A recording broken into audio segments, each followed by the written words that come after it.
ಒಂದು ಘಟನೆ ನಡೆದ ತಕ್ಷಣ ಏನಾದರೂ ಆಗೋಗ್ಬಿಡ್ತಾ?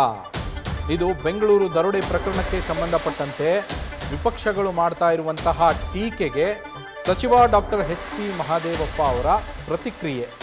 ದರೋಡೆ ಪ್ರಕರಣವನ್ನು ಗಂಭೀರವಾಗಿ ತೆಗೆದುಕೊಂಡಿದ್ದೀವಿ, ಇದನ್ನು ಸಿಎಂ ಗೃಹ ಸಚಿವರು ಗಂಭೀರವಾಗಿ ಪರಿಗಣಿಸಿದ್ದಾರೆ, ಯಾರು ದರೋಡೆ ಮಾಡಿದಾರೋ ಅವರನ್ನು ಹಿಡಿದು ಶಿಕ್ಷಿಸ್ತೇವೆ ಅಂತ ಬೆಂಗಳೂರಿನಲ್ಲಿ ಸಚಿವ ಡಾಕ್ಟರ್ ಎಚ್ ಸಿ ಮಹದೇವಪ್ಪ ಹೇಳಿಕೆಯನ್ನು ನೀಡಿದ್ದಾರೆ.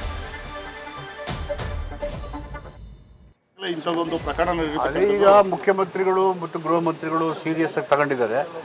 ಯಾರು ಆ ಥರ ದರೋಡೆ ಪ್ರಕರಣ ಆಗಿದೆ ಆ ಕಳ್ಳರನ್ನ ಹಿಡಿದು ಶಿಕ್ಷೆ ಮಾಡಿ. ಕಾನೂನು ಸುವ್ಯವಸ್ಥೆ ಹದಗೆಡ್ತಾ ಇದೆ. ಏನ್ರಿ ಒಂದು ಘಟನೆ ಏನು ಆಗೋಗ್ಬಿಡ್ತಾ ಸರ್? ಅಲ್ಲ, ಬೆಂಗಳೂರು ಅಂತ ಈ ತರ ಘಟನೆ ಲಘುವಾಗಿ ತಗೊಳ್ಳಂಗಿಲ್ಲ, ಯಾವುದನ್ನು ಲಘುವಾಗಿ ತಗೊಳ್ಳೋದಿಲ್ಲ.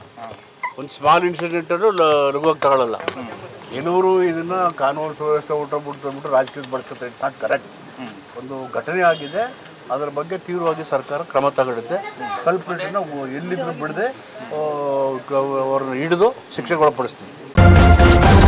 ನ್ಯೂಸ್ ಫಸ್ಟ್ ನಿರ್ಭೀತಿಯಿಂದ ನಿಮ್ಮ ಪರವಾಗಿ.